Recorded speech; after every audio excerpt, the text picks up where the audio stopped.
Premack's principle was based off the work of David Premack in the 1960s, when psychologists were heavily focused on behaviorism.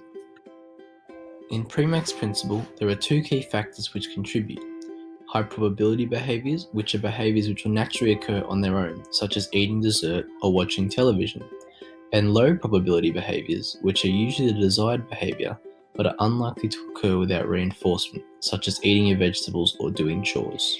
Thus, the general aim of Premack's principle is to use a high probability behavior to reinforce a low probability behavior, using a first, then statement, where first is the low probability behavior and the then is the high probability behavior.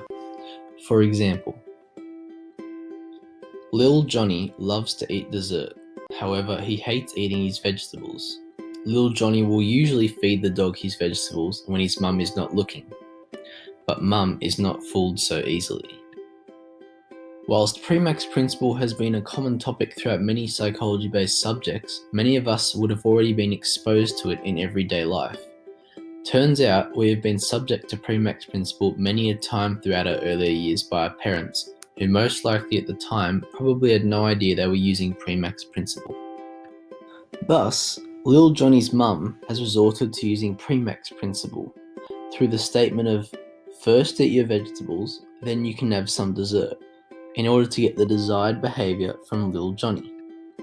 Now, whenever Lil Johnny's mum uses the first then statement, Lil Johnny always makes sure to eat all his vegetables in order to get dessert.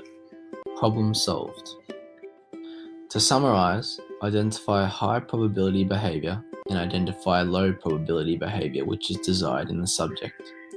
Use the high probability behavior as a reinforcer for the low probability behavior through the use of a first then statement.